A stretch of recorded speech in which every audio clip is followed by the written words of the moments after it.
I describe burnout as this exhaustion, and it goes beyond just this tiredness. It's when we are mentally exhausted, we're physically exhausted, we're emotionally exhausted. We are so drained by the end of the day that we have nothing left to give, and we are just irritable and tired and over it. And I think it's one of those buzzwords that I think a lot of us feel, and we kind of minimize it, and we're like, oh, it's fine, it's fine, it's fine, until it's not fine anymore.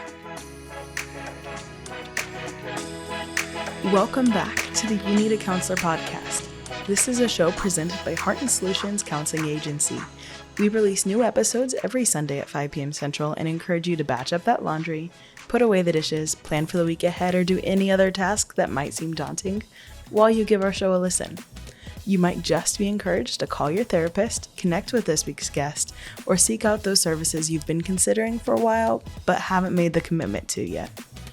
If you are in the state of Iowa and are in need of mental or behavioral health counseling, give us a call at 1-800-531-4236. Enjoy the show. Hello, and welcome back to You Need a Counselor podcast. This is episode 136, and I'm Dr. Julie Johnson. I am the president and founder here at Heart and Solutions. If you are looking for mental health counseling in any of our 6 office locations in Iowa or anywhere in the state of Iowa for telehealth, go ahead and reach out to us.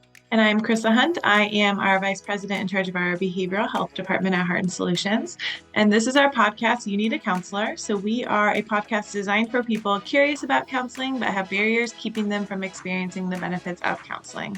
Our mission is to share stories about counseling, good, bad, and indifferent, and spread the message that everyone can benefit from mental health and behavioral health counseling services. So our guest today joins us from Michigan.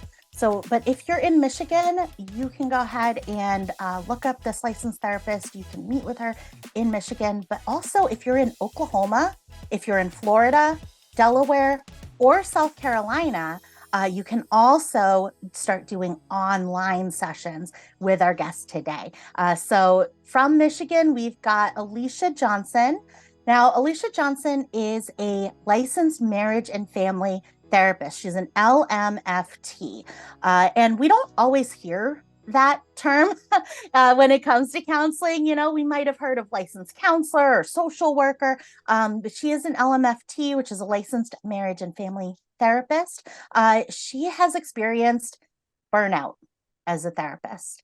And as a therapist, burnout is a real danger. Just like a fire in your house is a danger, burnout is a real danger to our health and to our well-being.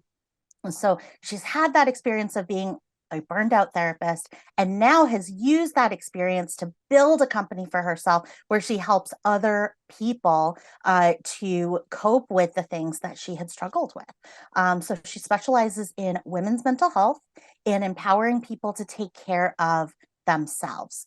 So welcome, Alicia, to the show. Thank you so much for being here. Thank you so much for having me. I'd love you to walk around with me and introduce me to everyone. That was wonderful. Introducing Alicia Johnson. Here she is, ladies and gentlemen. That would be kind of a fun job. All right. So, Alicia, tell us about burnout, because as therapists, as people in this field, we hear this term a lot. But as somebody listening to this going, okay, maybe do I want a counselor? Okay, what even is that? Let us know. Yeah, I describe burnout as this exhaustion, and it goes beyond just this tiredness. It's when we are mentally exhausted, we're physically exhausted, we're emotionally exhausted. We are so drained by the end of the day that we have nothing left to give, and we are just irritable and tired and over it. And I think it's one of those buzzwords that I think a lot of us feel, and we kind of minimize it, and we're like, oh, it's fine, it's fine, it's fine, until it's not fine anymore. So when you were experiencing a burnout, did you stop doing therapy at that point? Did you take a break from working in the field? I didn't, but I almost left the field. So I was working in community mental health, which for folks who may not know what that is, that's more of like what we call agency work. I was, working for someone else. I had a high caseload. I was basically working 40 to 60 hours a week, and didn't have time for myself. And so I was like, I'm not really feeling great about myself. I'm not feeling great about the work that I'm doing. And I internalized that and went inward and was like, well, this must be a me problem. So I should be leaving this field and I need to go do something else because I'm not doing the work that I'm meant to do. And then it wasn't until like COVID when online therapy started happening and I was working at home more. I was having a more balanced life where I was like, oh, I'm actually a really good therapist. I was just in a burnt out state and I was so like in that hole where I wasn't really like seeing that clearly. So it sounds like you were in that burnt out state, but you were able to really recognize it when you were feeling less burnt out, right? Like where we don't realize how tight something is until it's off. And then we go, oh, yeah, that cast was really tight. And then when the cast comes off, we go, wow, freedom of mobility is a thing I never would have thought about before. Yeah, for sure. And it didn't even like take that long. It was just like a couple weeks of doing online therapy when I was like going for walks more. I was like sleeping in a little bit. Like these very like basic things. Like I didn't have this like revolutionary shift happen. It was these small things and it was this instant, oh my gosh, like I'm not the problem. Like I can still do these things. And I like was able to build myself back up from that. So then, when you were realizing like, okay, I was burnt out, um, what were your next step then to like leaving that field and starting your own place where you now work? So my initial first step was I actually got a counselor. So, as a therapist, I always wanted to get into counseling, but in the town that I lived in, the mental health field was so small that I was like, well, I don't really want to drive, an hour to 2 hours away. I don't have a lot of time off for this. And so I kind of had all these barriers to counseling, but that was around the time COVID happened and online therapy was becoming more common. So the first thing I did was I found a counselor that was a couple hours away that didn't know me, that didn't know the other people in my community. And I was able to kind of work on some of those things. But then partially, I give some of it to my partner too, because we actually had to move eventually for his job. And so I knew I had an out anyway. And so I was like, well, what am I going to do once we move? And that was when I thought I was going to leave the field. And I was like, oh, maybe I can keep doing what I'm doing whenever we do move. And so I was able to, with the help of the counselor and my friends and my family, I was able to find a plan that worked for me. You talked about telehealth, and telehealth still, in some ways it feels like it's so new, and then in some ways it's like, why were we not doing this the whole time? And because there are so many barriers to in office, in person counseling, that telehealth just really removed. So the commute to go to see the counselor, the fact that in a lot of areas, these communities are so small. And if you're in the field at all, or if you're in a small town, your counselor, the one counselor in town, might go to your church, or the one counselor in town might also, be a client of yours if you're a hairstylist, right? So it really is, there are those barriers that limit people from going to counseling. And telehealth was really able to overcome a lot of those barriers for a lot of people. And so for the services that you provide, somebody in Florida can say, okay, well, I don't want to see somebody in Florida. I don't want to see somebody that I'm going to run into at the grocery store and have that weirdness. Or like my child might come home and with their new girlfriend or boyfriend, and it's my counselor's child, right? Just like those things that happen in smaller towns. And so somebody in Florida can say, nope, I want to see somebody in Michigan. I'm never going to run into that person at the gas station when they live in Michigan. So when you were looking for a counselor, it sounds like telehealth was really, really important.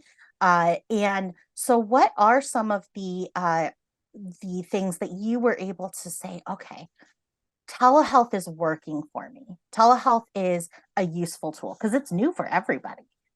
Yeah, and I'm gonna be honest, I was fresh out of grad school and I kind of had like a negative view on telehealth. I was like, oh, you can't get that same in-person connection, it's not gonna be as good or high quality. And then it was just what was around. I mean, it was COVID and the state was locked down. And so I was like, there really is no other option right now.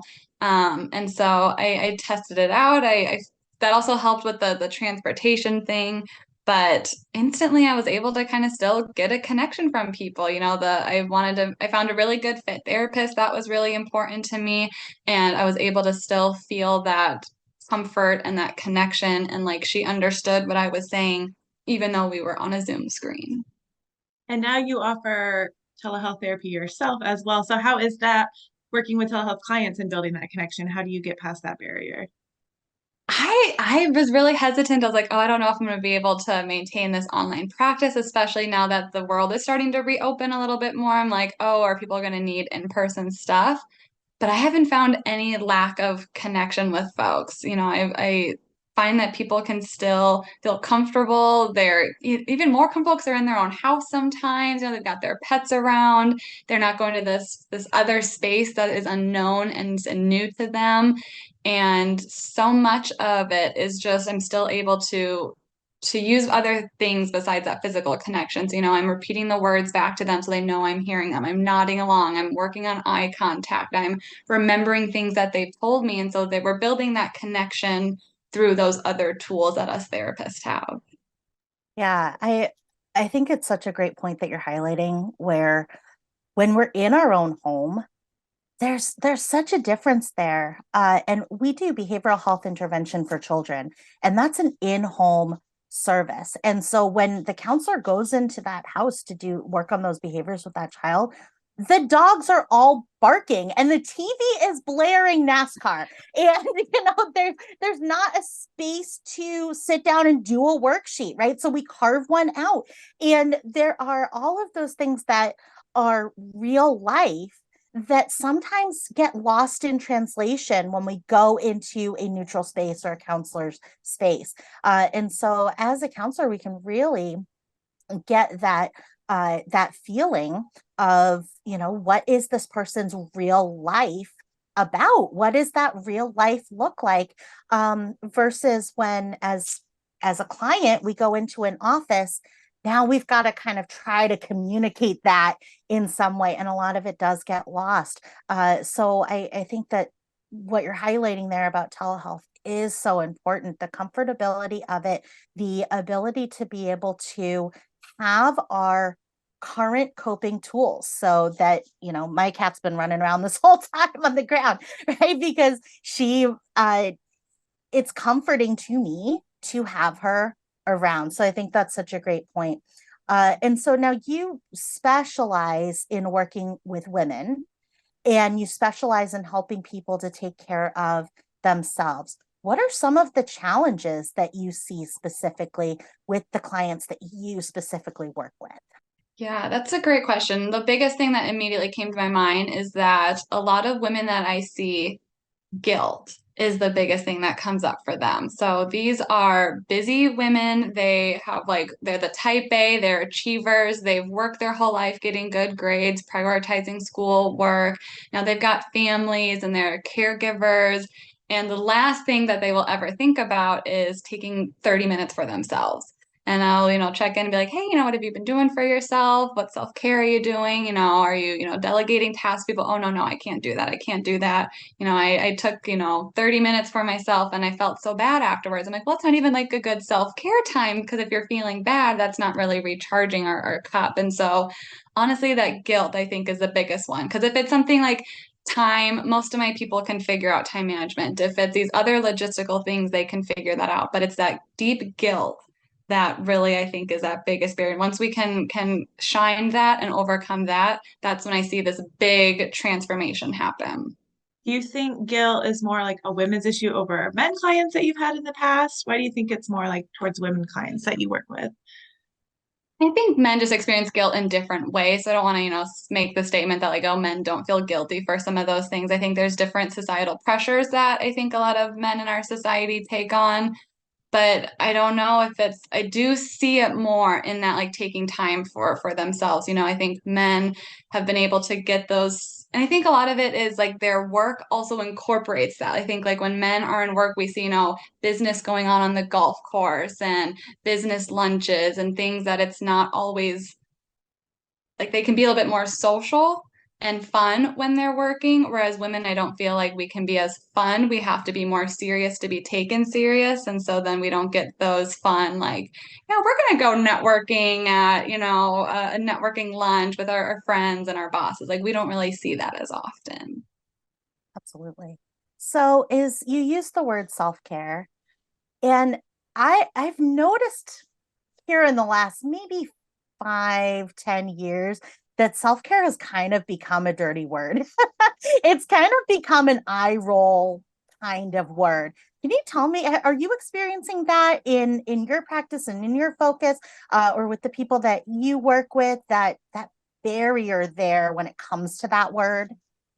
I think so. And I think it's another one of those buzzwords where we often, because, it's in social media or movies, where when we see self-care things, it's these lavish spa days and these expensive trips, and we're neglecting our other things. And so I'm pretty like basic, and language is really important to me. And so I say self-care is literally taking care of yourself. So if you take a few deep breaths in the morning and just center yourself, that's self-care. If you're drinking a glass of water in the middle of the day, that is self-care. It doesn't have to be time consuming, lavish, anything wild. And I think in our society, it's become this thing that then gets icks. It's like, oh, well, we don't have time for that. Oh, like self-care, it's this cure-all. And I'm like, well, we need to take care of our basic needs in order to do that deeper work that a lot of us want to do. And that kind of goes back to like when you were feeling burnt out as a therapist, like you weren't taking time for that self-care for yourself. How do you think that's changed now that you're running your own company? Oh, 1,000% differently. Yeah. And it's still those small things. I kind of sound like a broken record with a lot of my clients and a lot of my like posts, because those small things are so important. So I start my day with, slow morning with a cup of coffee, and I'm not rushing straight to work. Every day around 2 o'clock, I go for a 5 minute walk. So I'm not even, saying, oh, you have to go work out for 30 to 60 minutes. Like going outside for 5 minutes can be this big energizing thing for me. I'm meal prepping more. I'm eating, so I'm careful what I'm not eating on the go and running around. I'm able to have a meal at my house. And so it's really those small things that I'm really intentional about, but they make the biggest difference. There's a meme. A lot of my sightings are memes, but there's a meme that says you're basically a house plant with more emotions. And it's so that always resonates with me when I think about self-care, because you're right. In the media, in movies, we see like bubble baths and chocolates, and it's like that's not what I need.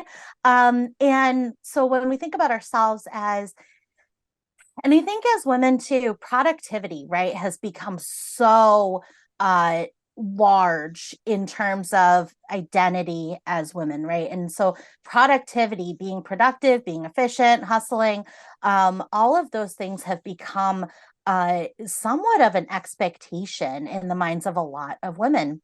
And so as we've got these productivity, well, if we think about a plant, an orange plant produces produces oranges. Okay. So if I'm a plant and I'm an orange tree, and I produce oranges, if I just focus on producing oranges, but I don't have water, I don't have strong soil to grow my roots, and I don't have nutrients in that soil, and I don't have sunlight, then there are not going to be any oranges. And there might be more oranges if I'm trying to produce more oranges, but they're going to be green and shrivelly, right? And they're not going to be the ones that I want if I don't have those pieces in place as a plant. And so self-care, being able to think about, okay, yeah, I want to produce oranges. I enjoy producing oranges.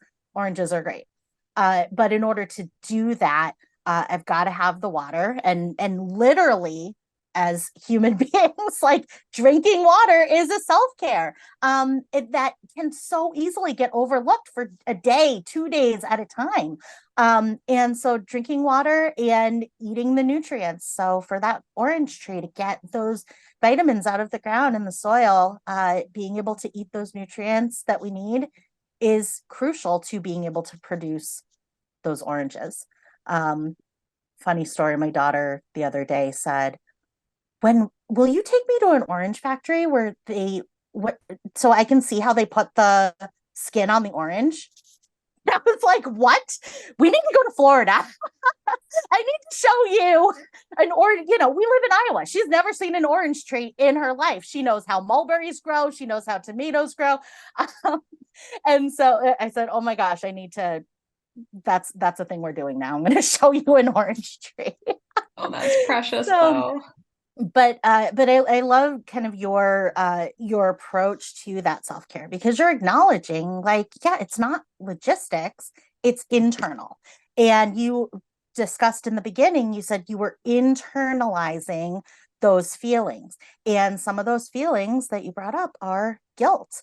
And I'll tell you, I was on vacation last month, and there was a day, I think I talked about this in a previous podcast, but there was a day where we didn't have to do anything, right? Like we had gone to Disney Springs, or Animal Kingdom, we had done the things and we didn't have to do anything. And I was so happy about it when I was thinking about it, planning about it. And then I was like, I'm going to go into the bedroom, close the door, and I'm going to watch murder documentaries on Netflix. And I kept coming out of the room. Like mid episode, I would pause it because my brain would be like, what are you doing right now? It's the middle of the day. What are you doing right now? And so I'd go out because I had this fear of like, we're in a place where there's opportunity, right? That I'm not going to have next week. And so am I wasting all of this time? And so that guilt feeling, and I'd go out and say to my husband, like, am I wasting the whole trip? And he'd be like, stop that. Like, we want to watch cartoons, leave us alone, you know? And so, but you know, he said to me in that, he said, you're terrible at relaxing. You're so bad at it. And I'm the kind of person who, if you tell me I'm bad at something, I'm going to get real good at it. Right. So I just think it's so timely. And I think that, you know, these things come up in our lives, and being able to say, no, I'm not going to internalize even that situation and say, that's a me problem. I'm going to be able to say like, no, that's something that I am experiencing, and I do have some control over it. So for people who can relate with those kinds of situations, right? Like you put your feet up and sit down on the couch to read a book in the afternoon, and every third page you're like, oh, there's dishes in the sink, or oh my gosh, I need to mow the lawn before it rains, right? All of those things that come up when we sit down on the couch. What can we do about that? I think that's so relatable. I can like imagine like a couple weeks ago, I was trying to like read my book and I'm like, oh, I have to pack, I have to pack. So even therapists we're not immune to it. But I always say just start small. You know, if sitting down and taking, you know, however long it takes to read a chapter, if that's too much of a change for you, start with those 30 seconds in the morning before you rush straight to go taking care of your kids and making food for people. Sit in the bed for 30 seconds longer and think about something nice about yourself that you're proud of, or take a few deep breaths in front of the mirror, or, you know, maybe then you expand that to like a 5 minute walk by yourself, or lock yourself in the bathroom for 5 minutes and make sure, you know, kids aren't coming in. So grow those gradual things, because yeah, if we go from like never taking care of ourselves to now I'm going to go take a half day and relax and do nothing, that's a huge shift for our brain to be like, whoa, what am I doing? So I would say just starting small, and also you can incorporate people with your self-care. So if you know there is a lot going on, maybe you go for that 5 minute walk, but you do bring your toddler along, and you just maybe focus on the nature and use some of those grounding senses instead. So it's a little bit starting small and getting creative are typically where I start with my clients. And you mentioned guilt then as like one of the main women's health issues, that your mental health issues that you work on. Are there other big ones that come to mind if a client is listening to this, be like, oh, I really do struggle with that and should reach out? Other issues you can think of?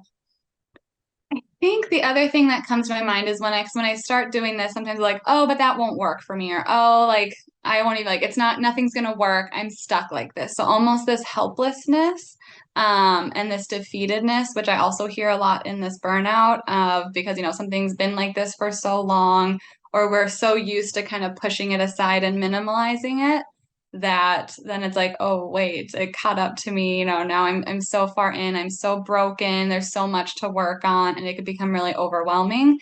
And so like I always want to like give people some hope that like it's people are so strong and resilient. So even if you have those thoughts, that's a normal way that your brain is just trying to cope with things and get through things.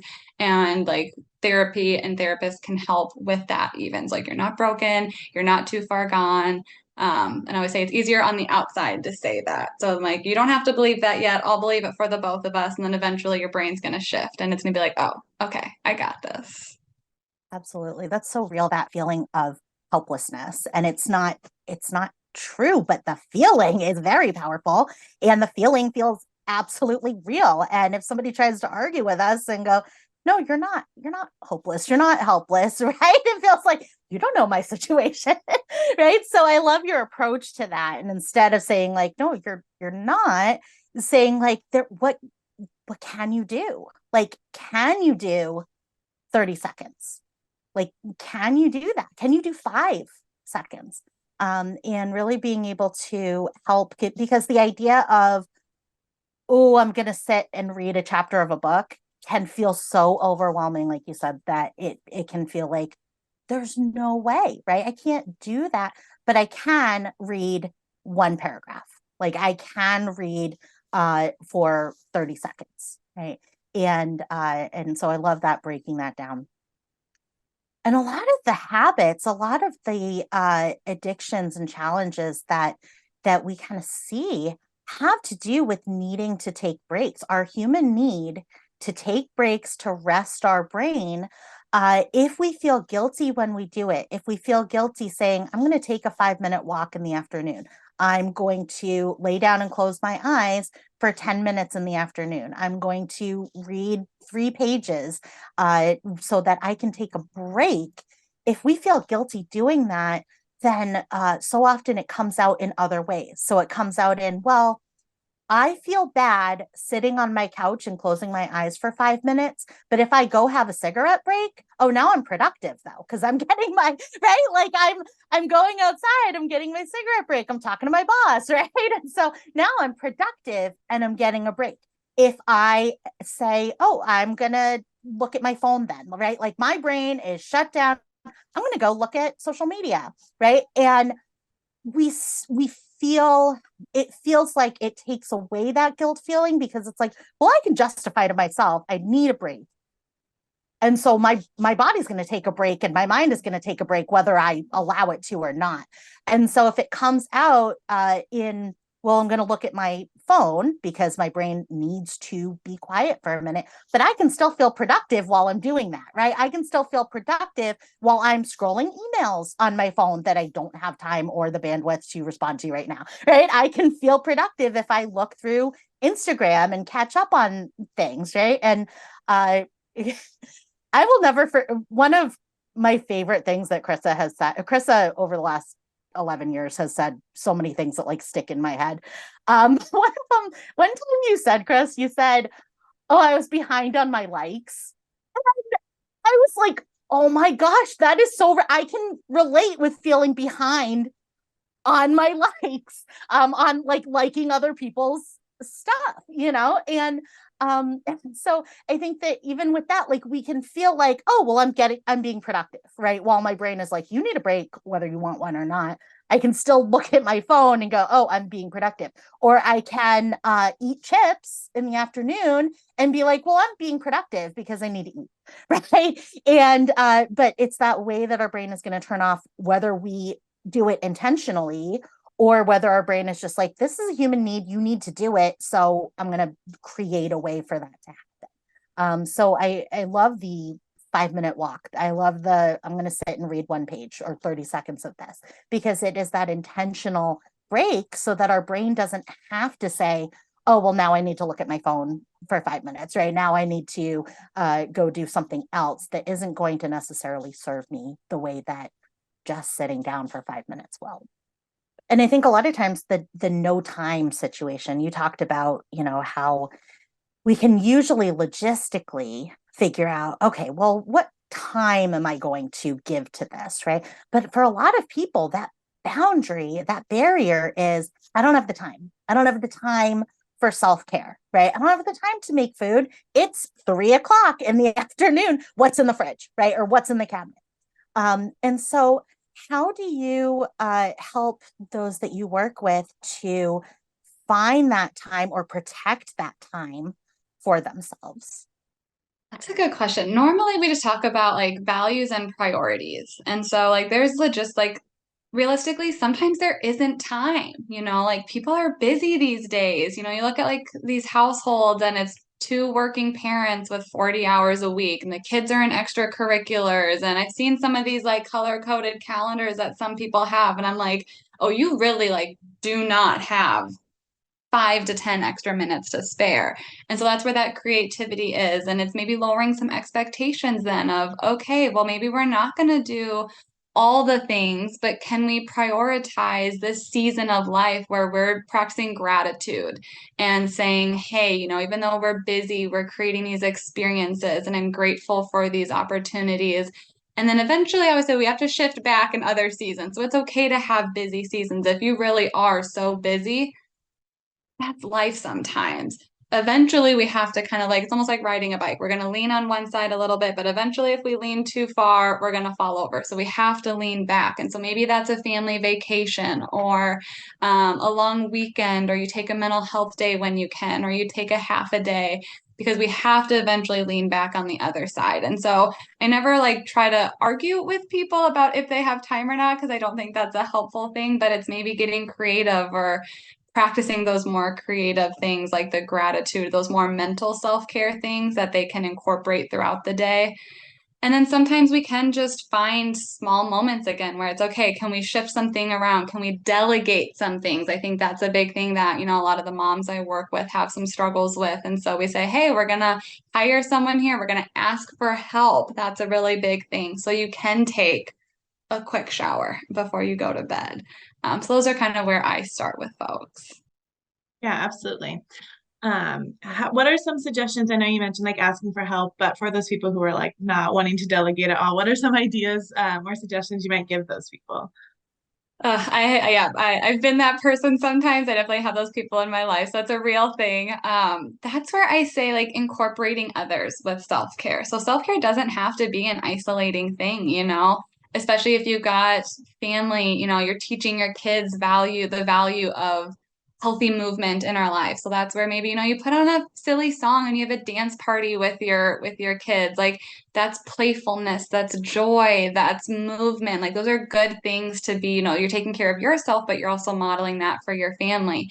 Maybe you have a play date with some of your friends and bring everyone there so you get some of that socializing thing. Maybe you do a virtual thing so you can, keep the kids nearby, but you can also take that time for yourself. And so self-care also doesn't mean isolation. You can incorporate the people in your life and still notice what do you need, and then you're sharing that with the people around you.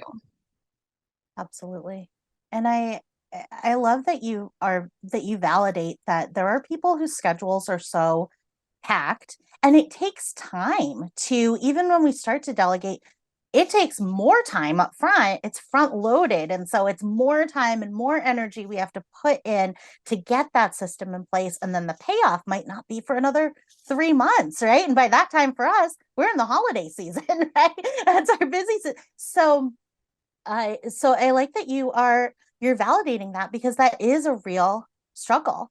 And also being able to, so when you were talking about, kids are in extracurriculars, and so every evening, evenings used to be like a time where my husband and I could play cards or, just like hang out, sit on the porch, whatever. But now it's, dance lessons and ukulele lesson, and just there's something all the time. And being able to, one thought that crossed my mind, one thing that I started doing was when I started keeping a book in the car, because there are these weird little periods of time where my daughter might get out of dance at 7:15, and so I pull up at 7:15 and they're not done yet, and so she's like still putting on her shoes and whatever, and I'm sitting in the car waiting to pick her up and being able to say, okay, yeah, I've got a book in the car. I can pull that out. I can read 2 pages of that book. And I don't care if that book takes me an entire year, because it's my car book. Like it's there for like, if we go get groceries and then we stop at the playground and she wants to play for 5 or 10 minutes at the playground before we go home, I've got my book there and I can do that while she's playing on the playground. So just being able to take advantage of putting those things in place to be able to take advantage of those opportunities. Always having water, like we have so many water bottles. I think we each have probably four, because on long trips, we fill them all up, right? Because we don't like to stop when we don't have to. And so always having water bottles like filled up in the fridge. And it takes so much less time to fill up four water bottles and put them in the fridge than it does to fill one up. Okay, now I'm going to fill up the other one, right? It takes so much less time to wash four water bottles than it does to wash one. Okay, wash another one, right? So just being able to have those in the fridge and grab them when we're running out the door. Little things like that really do add up. And those are examples of where self-care can also be efficiency. Like it's healthier for me and my child and my husband that we have water bottles like ready to go, right? Because I'm frugal. I don't want to spend $3 on a bottle of water at the grocery store. And that's how much or at the gas station, that's how much they are now. And so being able to say, okay, if I'm out without a water bottle, I'm not going to drink water because I know myself and I won't spend $3.50 on a water bottle. Like I just won't. And so being able to have those and just run out the door, that is self-care for me and for my family. But it's also efficiency. It also saves me money. And so being able to incorporate those in with the values that we already have and the schedule and systems and processes that we already have. My daughter's friend's mom, they're signed up for the same dance classes this year, or two of the same dance classes this year.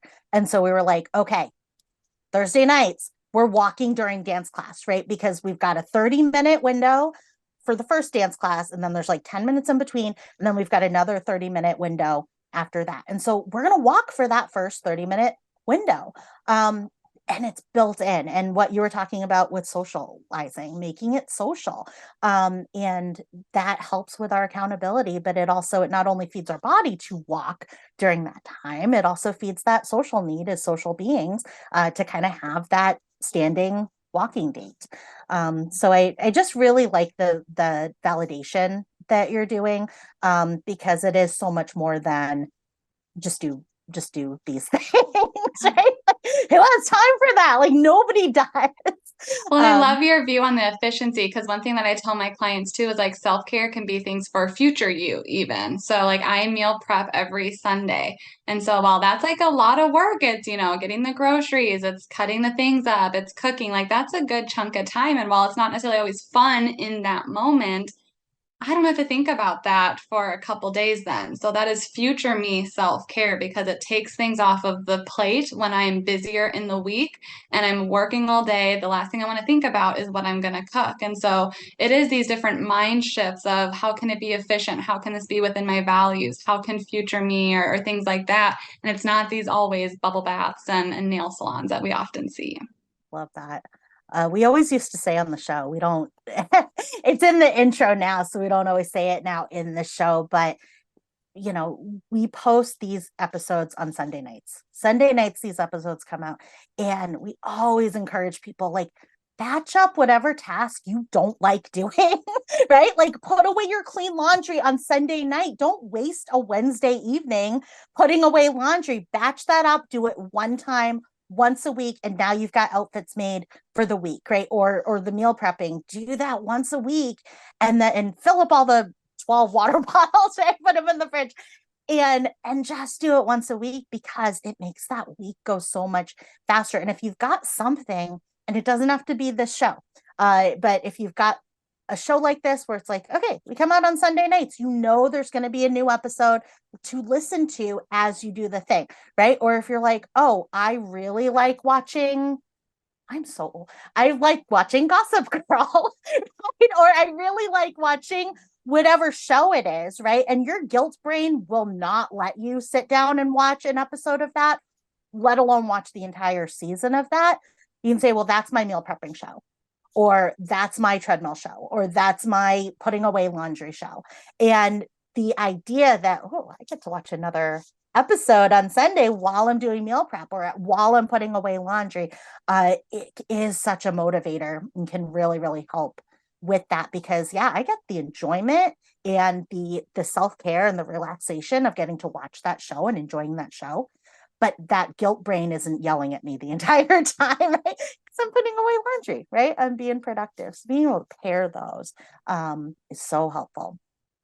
Why is it so hard for us as humans to ask for help and to delegate? That's the question of the hour. I think if I had an answer for that, I think I'd be a millionaire. I think oh, that's a wonderful question because I see it happen in so many areas too, where I think we get a lot of our worth from doing it all. I think even like there's shame as kids. I think we learn this as early as like elementary school, kindergarten, where if someone has a question, like we're laughing at them or we call them names and so then we think, oh, I'm stupid. And these things they get internalized so early where I'm weak, I'm worthless, I'm not good enough.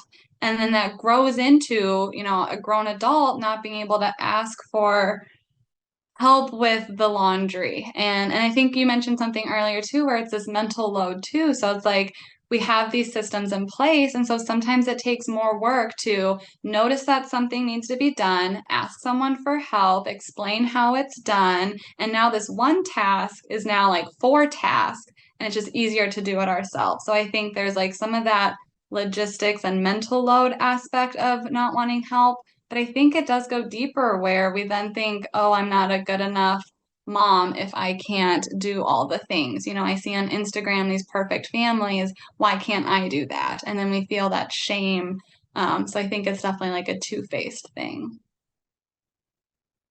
Yeah, definitely social media, I think, plays a role in it too, like wanting to be the perfect family, like you said. Okay, and you mentioned too in our survey thing that you had a bad counseling experience. Can we go into that and what made it a not great counseling experience? Yes, and I don't necessarily like so bad is a strong word, Yeah. and so I'm gonna say like unhelpful. And I think this is a good reminder that like the person itself, the therapist can be a wonderful therapist, and it's not what you need in that experience. And so for those listening who maybe have never done therapy before, like there's so many types of therapists, and we all have different trainings, experiences, specialties, all these things. And so I went into a therapy experience looking for something very specific. And I was really wanting to kind of have this narrowed focus. I wanted to learn some tools on something. And they were not that therapist. They were more of a let's talk about it, which is a great tool for some people, but that's not where I was at in my healing process. And so, I tried it out for a little bit and then I was like, you know what, this just isn't helping me. Doesn't mean that the therapist sucks, doesn't mean they're unethical or bad, but it wasn't helping me. I wasn't reaching my goals. It wasn't what I was needing. And so I use that story as a reminder of like, if you're not getting what you need from therapy, it's okay to go see someone else. And so I was able to kind of acknowledge, hey, they're a great human being, but this is not what I signed up for. This isn't getting me to where I want to go. And I was able to find someone then who was where I was at in that moment, being able to help with what I really needed help with. I love that use of and, right? The therapist can be a great therapist and it's not what I need in that moment. And I think that's beautiful because it can feel like it's one or the other. It can feel like that false dichotomy on us of well, this is a great therapist, and so that should work for me, right? Like they're great, that should work. And sometimes it's just not what we need in that moment in time for that situation. And I think that that power of that and the way that you phrase that and that and is so applicable to so many of these things, because we can say you talked about identity and you talked about guilt when it comes to taking care of ourselves, and being able to say, okay, I am a hard worker. I am a productive member of society. I am a person who cares about doing things well. And I can take breaks, right? And I can do things just for the fun of it. I can color in pictures and throw them away, right? Like I can do those things. And when it comes to asking for help, when it comes to delegating, right? I am a good mom that cares about her kids and that wants to be helpful to her family, right? And I need to have somebody come in here and clean every 2 weeks, right? Because I am not good at mopping the floors, right? Or I'm not good at seeing dirt. I don't know what it is, but whatever it is, being able to say that, and because so often we see that that action as part of who we are. And so we'll say, well, I'm not good at cleaning my house. And so therefore I'm a bad mom, right? And it's not one or the other. I am a good mom. I am a good caretaker. I want to help my family. And this is not my strength and I don't like it. And I don't care about it. Right. So being able to say that both of those things are true is so important, because when you said we hear it as children, it's so true. When we are children and we are in school, we are assessed based on our actions. We're assessed based on our behaviors. Are we listening or not? We're assessed based on our schoolwork. Did we get a good grade or not? Right? Did we get the right answer or not? We are assessed on all of those things. And so our identity as a student in school, which is where we spend the majority of our time, has to do with what do we do? What did I do? Versus who am I? Who am I is a huge piece that doesn't always get looked at when it comes to those, the institution of school, and sometimes the institution of family, because I mean, you're a licensed marriage and family therapist, who am I versus who am I in this family? My role in this family can be two totally different things, but so much of the focus gets put on who am I in this family, because that's my day-to-day life. And so I love that you're saying, yeah, refer your counselor. They're a great counselor, and they weren't right for that moment. So I think that's so helpful to hear, even just the phrasing of that. Well, and even not internalizing it that like something's wrong with you. Like we don't have to internalize if this therapy isn't working, it doesn't mean that I'm broken or that like no one can help me. Like sometimes it really is just that therapy fit. And so this isn't the therapist's fault. This isn't your fault. Sometimes it's just the therapy relationship. And there's so many other wonderful therapists out there that can meet you where you're at and give you what you need, where you can get those benefits. And so there's nothing wrong with you, nothing wrong with the therapist most of the time. It's just finding that good fit. Yeah, absolutely. So if you could give a suggestion to somebody on the fence about starting counseling, what would that be?